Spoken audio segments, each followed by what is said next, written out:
Starting. He says live, okay. Okay, so I'll call this meeting to order. We have one amendment to the agenda under E. We have electrical vehicle charging station. Letter and discussion. Any other changes to the agenda? Remove the delegation. Remove delegation, yes, sorry, that's pretty obvious. Okay. Anything else? Motion to accept as amended. Thank you, Councillor Busk. Any discussion? Call the question. Those in favor? That is carried. We've got minutes of our previous meeting held on November 3rd on page 4 in our package. Any issues with the minutes?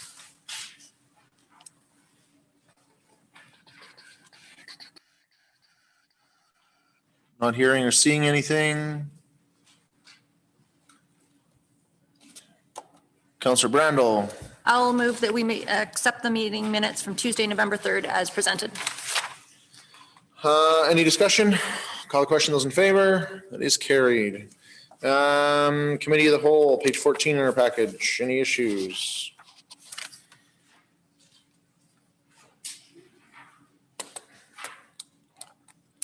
As I see none. Right.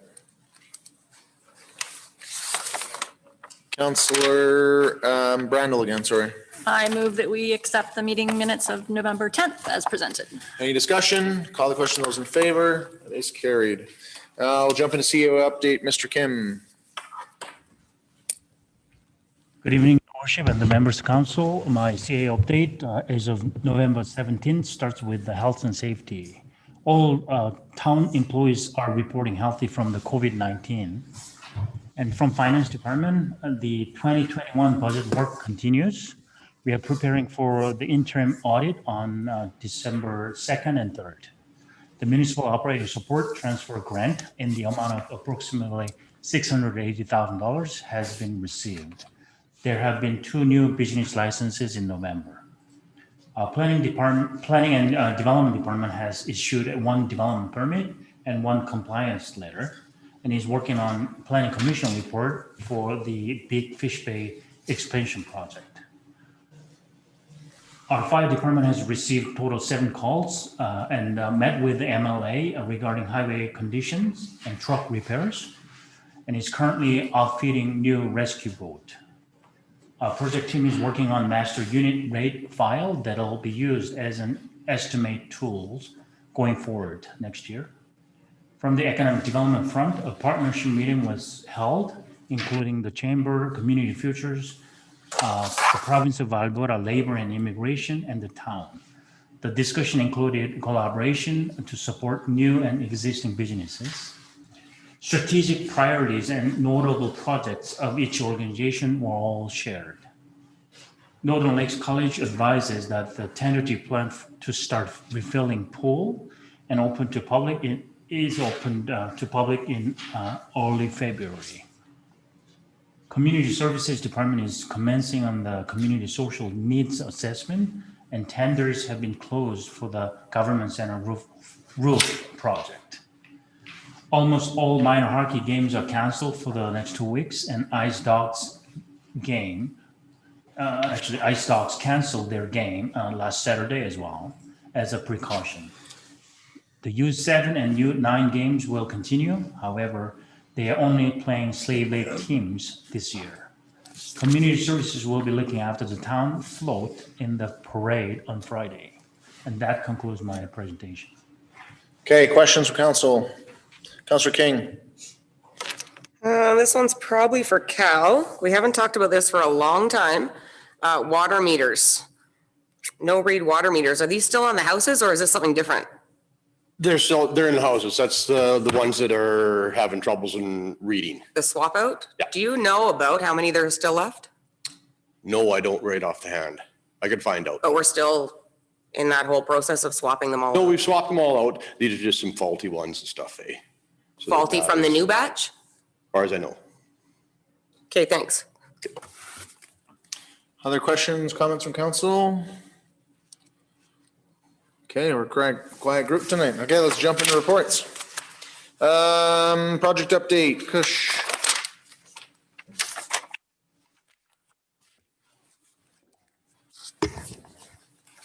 Good evening, Mr. Mayor, members of council and all other present in the room. The purpose of this report is to update the council on the 2020 road maintenance project. Starting with background, in mid-April, Director of Finance confirmed the availability of $391,000 of BMTG funds that were received in 2014. He also confirmed that no adjustment were required to the 5-year capital plan if we were to use these funds. With council's approval, the 2020 capital budget was amended to include the 2020 road rehabilitation project for $391,000 and $437 to be funded through BMTG grant. The overall strategy was to use the available BMTG funds in tandem with $100,000 of annual operating funds for road maintenance to fix larger portion of the roads in town.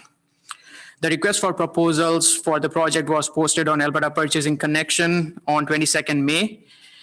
4 bids were received and a motion was passed by council on 9th June to award the maintenance contract to Pavit Construction.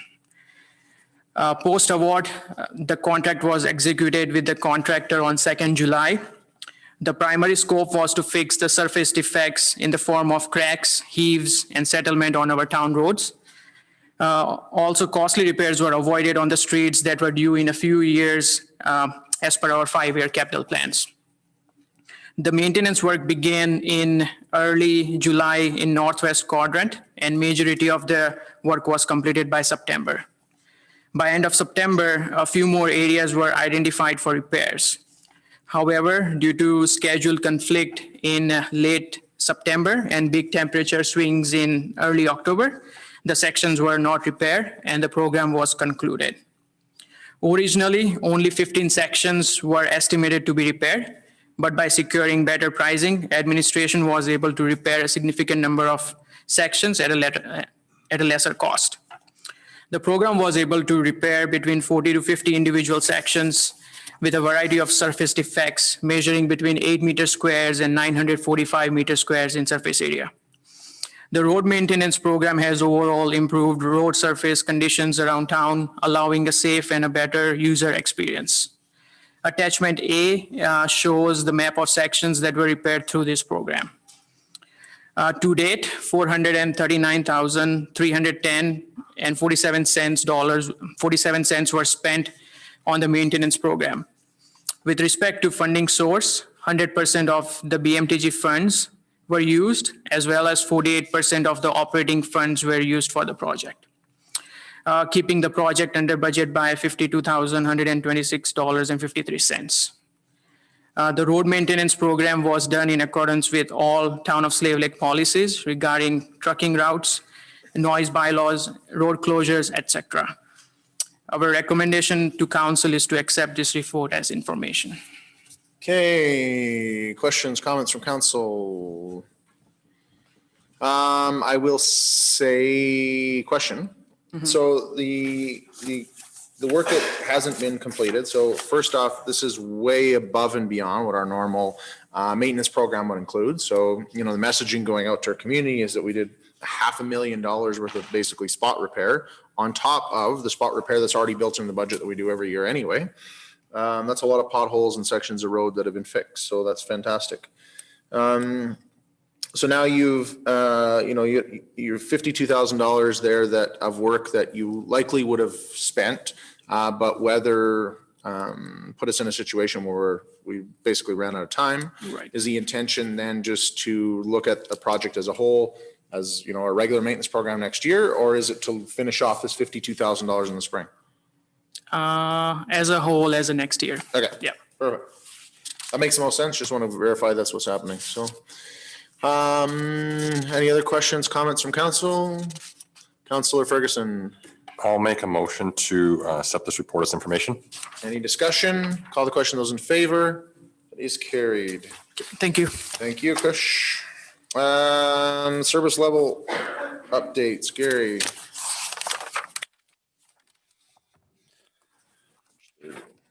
So good evening. I'm here to present to you the service level update in regards to snow removal on sidewalks and trails.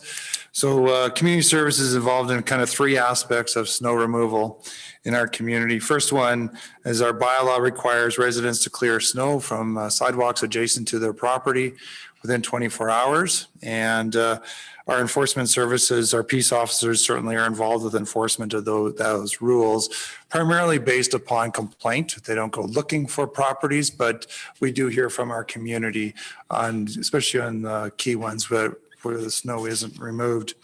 Certainly our enforcement services try to attain compliance versus enforcement. So they're trying to get the snow moved as the ultimate goal they have in mind. So then on the town side of things, we are also responsible for moving snow from the sidewalks adjacent to any town-owned property. That comes first, that becomes our first priority. And then our trail system is afterwards. Typically, we get to our trails no later than 48 hours after the last snowfall. And depending on the snowfall, it does takes a little bit of time to get that done. Preferably trying to have it all wrapped up within 72 hours after the end of the snowfall. We also put down sand and or salt and or pea gravel, depending on the conditions, kind of at key locations throughout the trail system, but we don't sand and salt the entire trail system.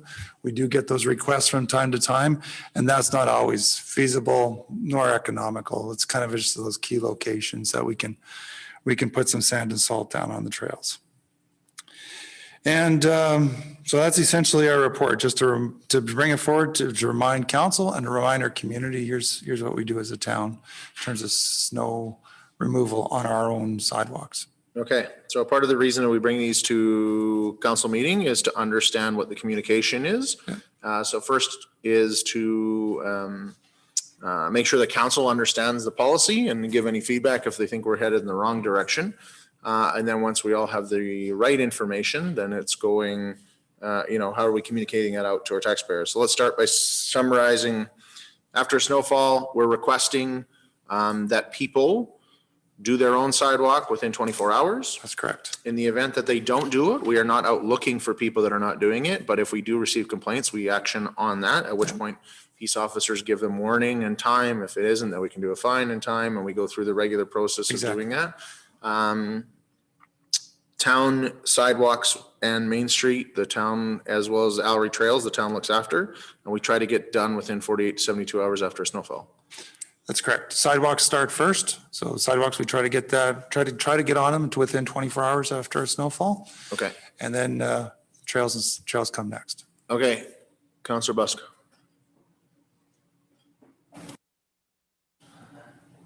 You said operations clears the downtown sidewalks? No, we'll clean Main Street. Main Street, you said sidewalks, or did you not? Yeah.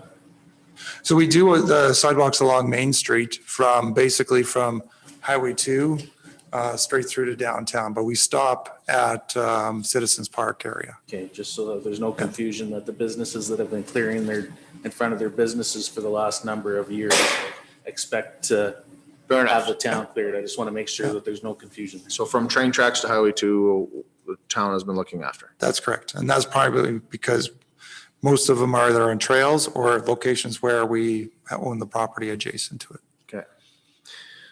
Okay. So council, any issues with that service delivery?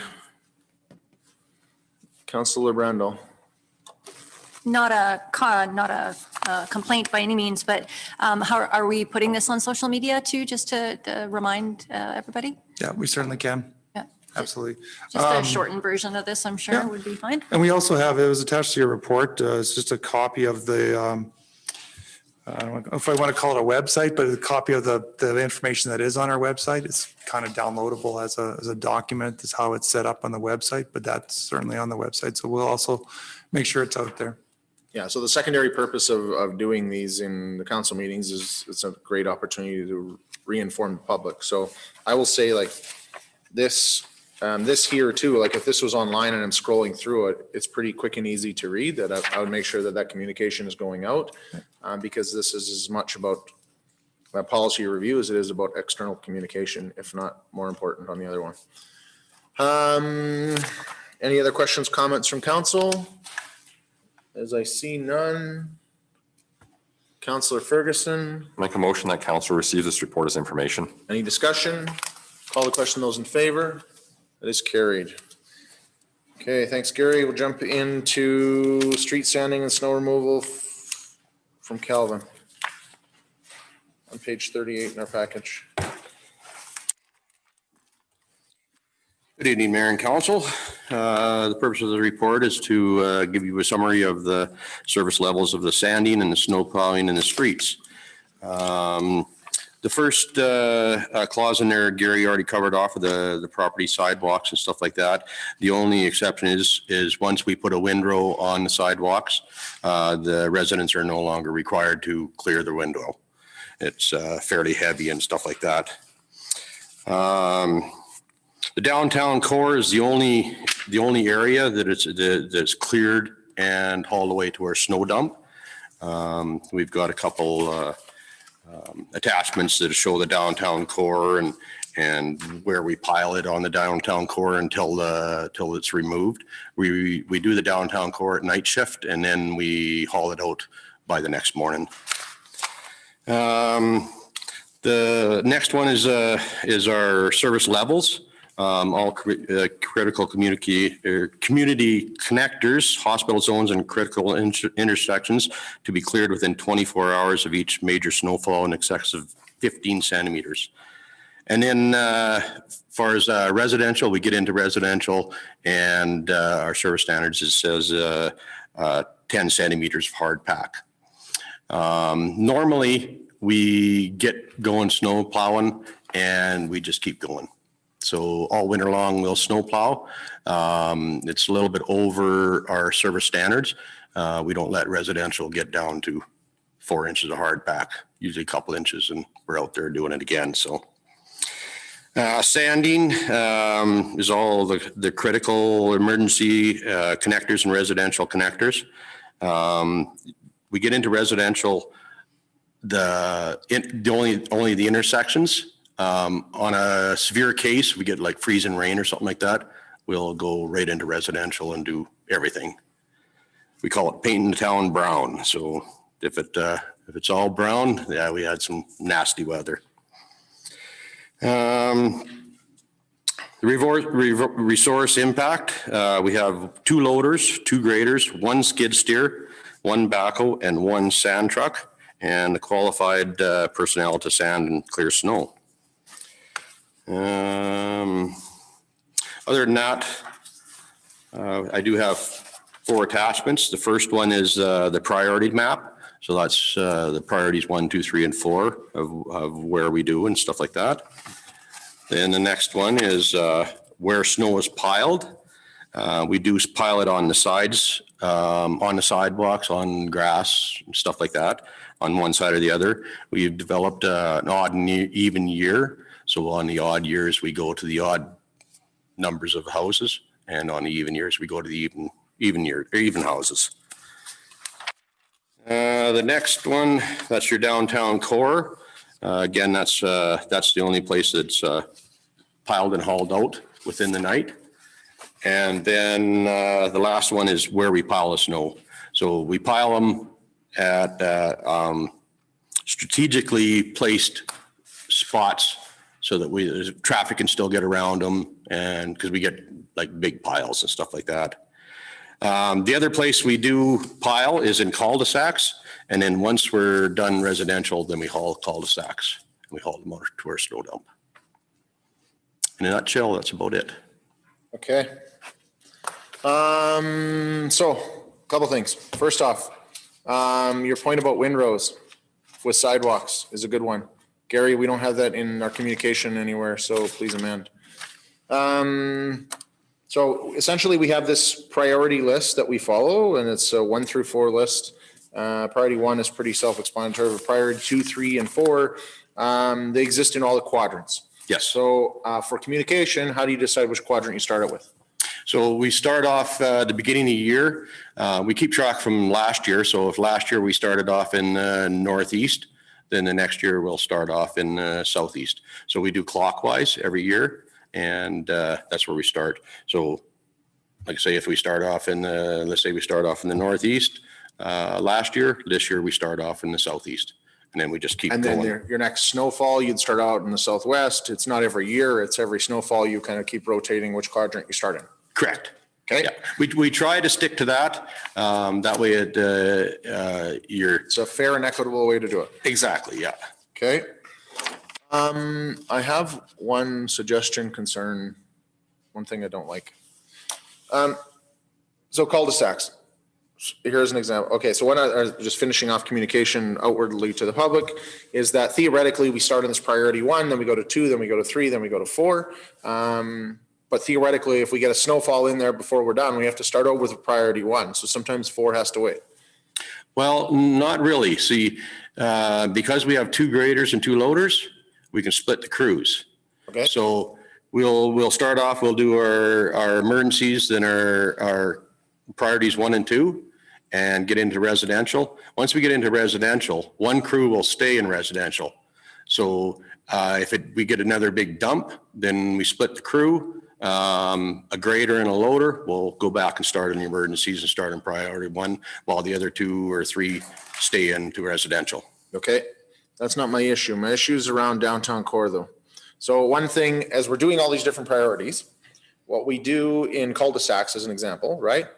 As we're going through, we go in, we do the cleanup, we pile up, and we go back. So as part of the downtown haul, we haul those areas away as well as the cul-de-sacs. Yeah. So basically, we don't have trucks. It's a thing we do during the night to make it easier.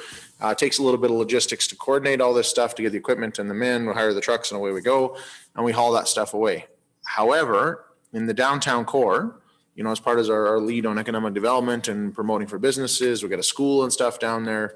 We don't do much street cleaning until we actually physically go down there and do the downtown haul. And I'm wondering if there's any way to tweak that process or that system so that those roads still I'm less concerned about the snow getting hauled away and losing parking stalls as I am about cleaning it, because sometimes, it can be a week, 7, 8, 9, 10 days, depending on when the snow falls. Like every time it snows on Friday night, I just cringe because I know the crews aren't starting until Monday. I know there's emergency stuff that goes on and do whatever, but for the most part, that's how our system works. That in that system, it could be 7, 8, 9, 10 days before we're doing that downtown haul where we're scheduling. And so that, this stuff that's seeing tons of traffic all the time or whatever else, it just looks like there's no attention. I'm just wondering if there's any way to tweak that system. So we have, yes, we've thought about that. We are doing little mini cleanups downtown. Okay. So that's where you'll see the piles at the end of the parking stalls. Okay. We'll add to them piles. Most of those piles are from the sidewalks, and there's a couple skid steers downtown that clean a little bit of parking and pile them. And we'll go in if it's, let's get some fluff and stuff like that. We'll go in and do a mini cleanup. We'll just do Main Street and pile it into the piles and just not haul it away till the next time. Okay. I like that philosophy. Councillor Busk. So the only thing I have to say about the cul-de-sacs and stuff like that is we have some good Samaritans in the community that help out putting snow and stuff like that. And it seems like anytime there's a pile of snow somewhere, kids love to climb it and tunnel into it and stuff like this. Just wondering if there's some way to get that cleared out quicker, because I personally think that it's a liability issue. As much fun as it is for everybody to climb and toboggan down and stuff like that, I think that if one of those toboggans went down in front of a vehicle or something like that, or somebody fell in front of a vehicle on Main Street, I think we're leaving ourselves open. So like Mayor Warman said, the sooner that we can get those out of there, the better. And just reiterate for us once again about us not wanting people to plow the cul-de-sacs out into the streets to be piled up and stuff like that. We don't want people to do that, correct? That's right. The piles that are left over are usually from people plowing their driveways in the cul-de-sacs and pile it in the center. Our piles only sit for a few days. Like it only takes us a few days to do all of residential. So when we do residential, we have the trucks follow. And so if we do downtown cleanup, we'll try and coordinate it so that we do downtown cleanup just while residential is getting finished, and then we can use the same trucks to haul the cul-de-sacs the next day. If we don't do downtown cleanup and just do residential, then as soon as we're done residential, we'll get the trucks in to haul the cul-de-sacs. The piles that are left over that kind of show up in the middle or after we're done residential, after we've already hauled, are piles from the residents. So we could schedule trucks. It's just a little more money, that's all. No, I was more wondering is if the Good Samaritans plowed their driveways before you did the cleanup, because the cul-de-sac is fairly tight restriction and stuff like that out there. If they're plowing it out into the middle of the street and we're doing the cleanup anyways, is that a real big issue other than there's a bobcat or whatever that's out onto our street doing that? But Well, it goes against our bylaw. Our bylaw says that you cannot pile or you cannot push any snow off of your property onto the street, whether it be cul-de-sac or Main Street or park or anything. or anything like that. So it goes against our bylaw. Okay, that's just what I'm trying to clear up here, is because we've had issues in the past number of years about these people doing perceived favor for the town and for their neighbors, being good neighbors and doing this, and then we end up barking at them, and that's not well received. So if everybody's on the same page, that's all I'm looking for.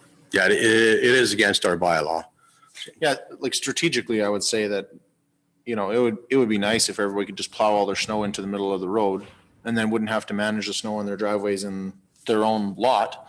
The problem is that we physically, capacity wise, couldn't keep up to that. That's right. You'd have a huge issue with people actually being able then to navigate through the community.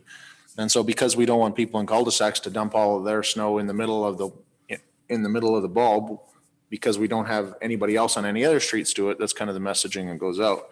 And to speak to Councillor Busk's issue, you know, there's one thing to coordinate getting those bulbs removed when we made the piles, is a lot harder to coordinate when we didn't and don't even know that that's already been done. So, and because they're a liability with kids playing on them and away we go. We don't see a lot of it, I don't think, in the Main Street stuff, but definitely in the residential areas we're touring around the cul-de-sacs, and those bulbs are there, they do become a snow forts for sure.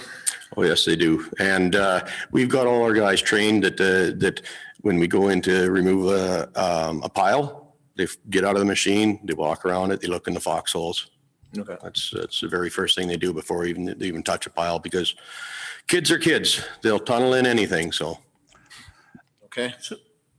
One more thing, actually, as part of our 2021 budget proposal, as you see, there is a volunteer program that we're looking into. So what we are trying to do is see if there is a training and education provided to those Good Samaritans, and see if we can coordinate the actions per the bylaw and all legally. See if we can open up some of the access roads as quickly as possible. So that's one thing that we are looking into as throughout this winter. I would say I'm totally in favor of looking at options and working with the community. We just got to be careful that we make sure what we're doing for one, we're doing for all. So, with that, if I see any other questions, comments, or concerns. So my only issue here is that I like the philosophy of the fact that we're not just going to leave those roads downtown and we're doing these mini cleanups, getting the snow hauled away to be determined as it works out with coordination, but we're actually physically making it a little more passable on those streets. Yes, our business community and that's down there is going to have to suffer with some loss of parking stalls, but I think that that's a better level of service to get the road, getting traffic flowing a lot better than the alternative. My point is should that be built then into the policy so that happens and coordinates all the way through. So I'll leave that with administration to think about and talk about. Don't need to have it today, but if that's what we're doing, I love it, but should it be written in here so that we're sticking to it? If there is no other questions, comments from council, Councillor Ferguson. Motion to accept the report as information. And same thing, we'll have external communication that's going out to the community on reminding them this is how our priority works, putting up our maps, that sort of stuff. Yeah, we keep in touch with Christopher on a daily basis on that. Okay, So he's putting it out every day. sounds good. Motions on the floor, any discussion? Call the question, those in favor? That is carried. Thank you. Thanks, Calvin. Budget update, Roland.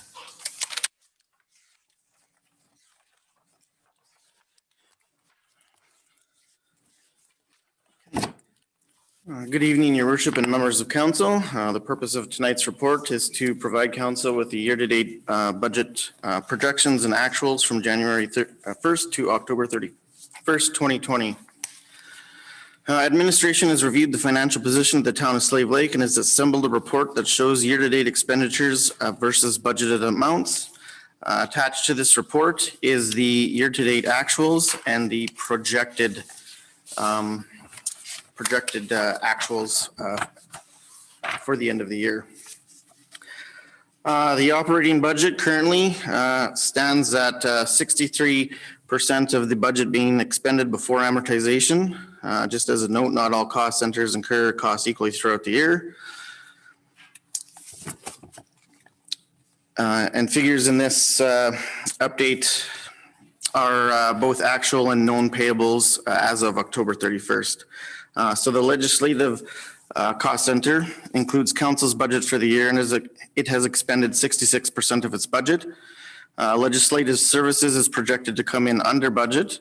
Travel, training, and meeting costs for the year are significantly down due to COVID-19. Potential reduction of costs for the year are approximately $20,000. Some of the additional savings in the legislative area will be used to offset the legal costs and hiring costs under administration.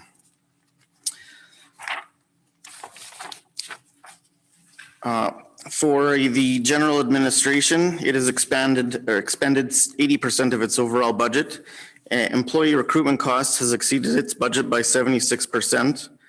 There have been significant hiring costs with the recruitment of a CAO and costs associated with COVID-19 for temporary layoffs. Legal services has exceeded its budget by 145%. And this is the result of recruiting a CAO as well as the additional services required for COVID-19. Contracted communication services is expected to exceed its budget for the year. This again is a result in the increase of services for communication as a result of COVID-19 and the additional service of live streaming council meetings. Finance services has expended 84% of its budget for the year. Fees for service for items such as tax certificates and other financial revenue is trending down for the year. Overtime is also trending down for the year with potential savings of around $5,000. All other costs are within expectations. CAO currently has expended 110% of its overall budget, and this is directly attributed to the retiring of the previous CAO. Estimated cost overruns in the area are anticipated to be around $75,000 to $90,000 for the year. IT services has expended 90% of its budget for the year. It is expected to spend 100% of its budget. Additional expenses this year were incurred for remote application software and network security upgrades directly attributable to COVID-19 and having to work remotely. Project manager costs are in line with expectations and are added to capital projects throughout the year. Health and safety has expended 85% of its budget for the year. Overtime costs have exceeded budget limits as a result of COVID-19 and the additional work required to check on staff health conditions. Police services includes the 3 quarterly RCMP payments for the year, as well as town wages. It currently sits at 72% of its budget, and costs here are expected to meet budgeted amounts for the year. Fire services is operating at 97% of its budget for the year, and this includes fire services, search and rescue, and dangerous goods. Revenue is significantly down for the year. There have been no outside deployments to generate additional revenue this year. Training and rental revenue are also significantly down. There will be some training programs run in the fall. it is unlikely that this will bring in the expected budgeted revenue for the year.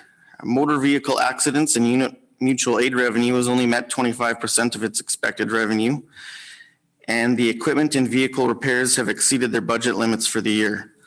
And fire services expected to be over budget for the year as a result. And currently in the actuals here, the repairs to the fire service vehicle that we had on Highway 88 is not included in the actuals. And that's the biggest chunk where we're expecting to be over for the year. Disaster services includes the Fire Smart program and has currently used 6% of its budget. Community enforcement has spent 50% of its budget. This service includes both community peace officers and their time spent on animal control.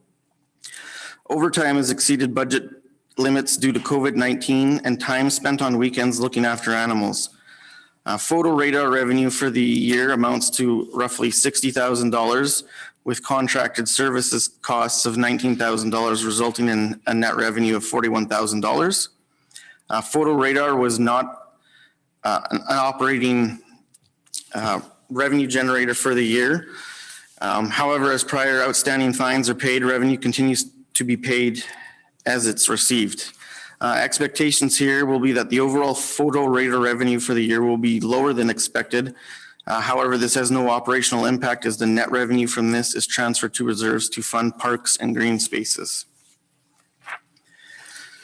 Operations has expended 71% of its budget. Many of the costs incurred by operations occur during the summer months. One area of concern, and it was a concern at the beginning of the year, is for contracted services for snow removal. There was a large dump of snow in March this year that required additional services in order to clean up the snow in town. If another such snow dump happens later this year, there may be insufficient budget left to hire additional services. Airport services includes the contribution to the airport for $100,000, and this has been paid. And forgive me, the water and wastewater services update in here is incorrect. Water and wastewater services have expended 40% of its budget for the year, with the remaining part expected to be spent later on this year. And a large chunk of that also includes the transfer to reserves, which happen at year end. Garbage services are in line with expectations. 85% of the revenue has been billed, and expenditures are at 80% for the year. The biggest expense for garbage is during the summer/fall for the Landfill Services Commission, which is approximately around $220,000 to $260,000. We have not yet received the 2020 invoice. However, an estimated payable has been set up in that amount. FCSS includes both FCSS and ParentLink. Due to the closing down of the ParentLink program, both the revenues and expenditures for the year will be less than budgeted. This does not impact operational revenues and expenditures as the ParentLink program was 100% funded by the province. The FCSS program has run into difficulties operating and handing out grants due to COVID-19. It is expected to come in under budget, and the expectation is that some of the provincial grant funding received will be returned to the province. As a result, FCSS will expend 100% of its budget for the year. Daycare included insurance and some minor repairs and maintenance on the building, and the building was demolished, and there will be no expenditures for that. Planning and development has expended 75% of its budget for the year, and all expenditures are in line with expectations. The planning department received a FRIA grant, Forest Resource Improvement Association of Alberta, to fund the land use bylaw amendments and fire smart regulations. Development permit applications are in line with expectations, and the grant funding received for the FRIA grant will help offset some of the planning and development costs for the year. Economic development has had little expenditures to date. It is unlikely that the full budgeted expenses will be incurred this year due to COVID-19 delaying the start of the program. In addition, the town has received a CARES grant in the amount of $55,000 to help fund economic programming. The town also received a $32,000 grant for the year to run a community program, which it has fully expensed. The unspent funding for the economic development program will be transferred to reserve for future spending. Can you elaborate? What is that? The $32,000 For what community program? for the concert for. Concert. Yeah. Oh, for tourism. Okay. Land development has incurred its annual legal fees. There have been no lot sales yet, and 2019 also saw no lot sales. The last time we had a lot sale was one in 2018, and based on the current circumstances, there's low expectations of lot sales for this year. Commercial properties has expended 60% of its budget for the year. Overall costs in this area are in line with expectations. The two biggest expense items in the cost center for the year are the two interest payments on the loan for the building on June 30th and December 31st. Community services includes the administration costs for parks, recreation, MRC, pool, sports fields, and the visitor information services, and they've currently expended 77% of its budget. Recreation programs has expended 43% of its budget for the year. With the facility closures this year, revenue is 85% lower than budgeted. Expenses are also lower for the year to help offset the loss in revenue. Parks and recreation include the MRC, pool, parks, the visitor information center, sports fields, and grass cutting. MRC and arena have been operational for most of the quarter before it was shown. Sorry, that one was a holdover there. MRC revenue is currently at 25% for the year. And the pool revenues with the pool shut down will not be received. However, there will be additional cost savings with the pool not operating and the staff being laid off. Library includes the contribution to the library and membership fees. Revenue here is allocated using the MSI operating grant we receive yearly. Expenses here at 100%, and the town has paid out 100% of its contributions. And forgive me, the property tax and general revenue update is also incorrect. Overall operations appear on budget with the exception of CAO services and fire services. Direct material costs for COVID-19 were approximately $55,000 for the year. However, this does not include adjustments to contracted services, additional staff time required in some areas. The $55,000 is what we were able to track at the beginning for masks, gloves, cleaning the front counter where we had the barriers erected and items of that nature. Additional increases in contracts are not captured in that number.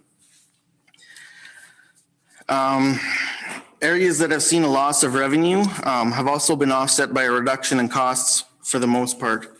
The town also has access to the MOST grant, municipal operating support transfer, to help offset the loss of revenue in areas that were impacted.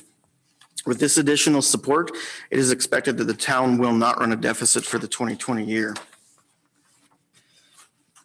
And the last note here is the taxes receivable for the year are currently sitting at $2 million in receivable. Of this amount, $950,000 is on tax contract or pre-authorized payments, leaving the expected receivable at the end of the year at approximately $1.1 million. So this is roughly double the amount we have historically had in prior years at the end of the year, and this could become a concern if the outstanding receivables persist far into 2021. Okay, questions, comments from council? Councillor Busk. Those that aren't on contract, have you been in contact with them to try and determine circumstances if they want to go on contract, or what's the? We reach out as best as possible and work with everybody to sign them up to the pre-authorized payment plan, or if that's not an option to look at entering into a contract. So we're doing I guess as best as we can. And What does that mean? Are we calling them or we just, that letter that you get in your, yeah, we'll do reminder letters and we'll try and do another. I know we've been calling and, reaching out to people. okay? And we will, up our efforts in that area. It is, I guess our challenge there is we are short-staffed right now at the moment. With the tax clerk, we had Wanda in there and she's since left and gone to work back at the MD. Okay. So we do have a fill-in position, but he's quite new to the thing and, we're still training him up and we'll, do our best to contact the rest. Okay, along the same lines, so in the report, you talk about, okay, so big picture, we've got some issues on revenues with some of our facilities and some extra costs that we've incurred because of COVID. Big picture though, we've got this most grant from the province for 600 and some odd $1,000 that will likely account, we're able to claim a lot of those losses and expenses. Theoretically, we're still feeling like 2020, we're not going to have a deficit budget. So basically we're not going to go into the hole and have to recover that through taxation. Correct. That's great news. Along this though, so the only one I kind of circled was around the taxes. So, obviously in the report, in the wording, you say that it's $2 million that's outstanding, of which 1.1 of that is on, approximately $1 million of that is on pre-authorized payments, so we got 1.1 outstanding. However, in the spreadsheet, it looks like it's 3 million outstanding, not 2 million. So I just wanted to confirm which one was right. Because if you look online, you look on the, if you look at the very bottom there on property taxation, pink is at 11.8. It looks like we brought in 8.7, which leaves 3,059,000.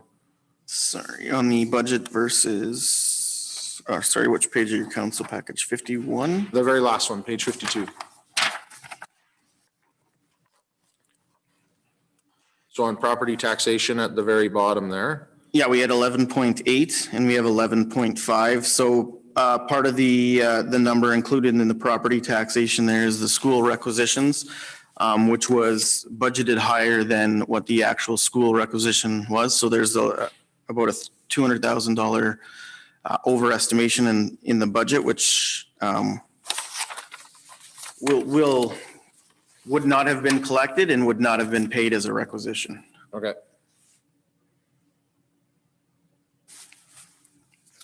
Okay. So yeah, the biggest challenge will be if the $1 million at the end of the year persists, 3, 4, 5, 6 months into 2021 with no payment from residents. That will definitely start to impact, because if you're outstanding in 2020, by June of 2021, and now you have 21 taxes. Yeah, but to be clear, and I don't want to devalue that fact, but it is good to know that literally 90% of the people have paid up their taxes or have a plan for it, and that we're only about a 5% difference of what we would normally be, right? 50%. Normally we end the year. 50%, but 5% of the total budget, 5% of the total $11 million. So it's a lot better than originally expected. I think the deferral programs, both for utilities and for taxes, were, in my mind, fairly successful, and allowing people additional time without severe consequences for the town. okay. Okay, other questions, comments from council? As I see none. Councillor Busk, Make a motion that council accepts the report as information. any further discussion? Call the question, those in favor? That is carried. Okay, so we had an agenda item that we added, electrical vehicle charging station. So essentially, we got a letter from White Cap Motors that they are looking at wanting to see if the town is interested in partnering on some electrical vehicle charging stations throughout the community. They're proposing a partnership. And so at this point, it would just be the start of some dialogue to understand what that actually means and what some of the costs are and that sort of thing. We recently, and probably should have included in this package as well, but we received last night, one of the things council had been working on, actually since, I don't even know, time starts to blur together, but it was the spring for sure. That we've been approached by a group out of the northwestern Alberta, included Edson, Grand Prairie kind of area, and they had reached out to further into our circle and said, hey, this is a project we're trying to get some electrical charging stations throughout different communities to kind of create a network. They notified us last night that we don't really fit into phase one. We'll be in part of phase two to be yet determined. So it doesn't look like anything's happening soon. So I think it would be beneficial for us to have a conversation. There's a company in town that's interested in helping bring that and putting some dollars to it. I will be the first to say I know nothing about how this works, how long it takes to charge, what you actually get out of it, what they cost. But if we've got a partner that's interested in trying to make something happen, I think it'd be good for administration to start those conversations and see where that goes. Other thoughts? Comments? If not, to make a motion that administration contact Whitecat Motors to examine the cost and logistics needed to put electrical vehicle charging stations within our community. Any further discussion? Call the question. Those in favor? That is carried. Lastly, Mayor's Corner. Last week was a busy week. Behind the scenes working on some relationship building. I'm excited to see where that's going to go. We'll be doing some more of that this week. I'll leave that at that. I will say, there's two things going on there and they kind of contradict each other. So one, light up Slave Lake. It's always kind of an exciting time. I'm a Christmas guy myself. I know some other ones of council are very excited about Christmas. It's always something that's exciting to get some time away and you kind of get in this season to be out and mingle and be festive and away we go. Light up Slave Lake. The parade happens. Everybody gets out. We're spending money locally, which is great for our economy and great for there. And then you've also got this big looming dark shadow called COVID out there. So, I guess, the message to the community, I would say as we go out there, as of yesterday, we started out, we're at 7 active cases. It's the most number that we've had since we started. 7's a long way from a really alarming number at this point. And people always are really concerned about who those 7 are and what they are. And I always tell them, you don't need to be concerned about those 7. You need to be concerned about however many out there that haven't got tested or checked out right now. So, we're seeing those numbers climb across the province and across the country. And there's definitely talk about what the world looks like moving forward. So I can't really control that world. In fairness, I can't even control this one, but some advice I would give to our residents in Slave Lake, realistically, be cautious. It's a time to keep socially distancing. If the parade's on Friday, as it is intending to be right now, make sure that you're creating some space. Be cognizant of the fact if we're out shopping on Friday night, late in all the businesses, that to give some people some space and be patient as all those business owners feel the stress of trying to manage and look after the population, but also protect their economy and their jobs and that sort of thing. I think Slave Lake has weathered the storm quite well. And I hope we continue to do so. And it's just using common sense, which I think goes a long way. So the message I would say to everyone, if you are sick, stay home. If your staff comes to work sick, send them home. If your kids are sick, keep them home. If we don't go out and spread it because we're sick, that will probably have a huge impact. We keep using our hand sanitizer. We keep using, watching our coughing and mask where appropriate. And I know businesses there's a divided discussion about whether that is impactful or not. But I think the most impact that we can have is, we're getting together over the holiday season, limit those size of those get-togethers. And that if people are sick, stay home, get tested. They're waiting for you. Isolate, protect the rest of the community, protect your family, protect our economy, and protect the lives of the people that are at the highest risk. So I will leave it at that, and good luck to us all. With that, I will ask for a motion to adjourn. Thank you, Councillor Busk. Any discussion?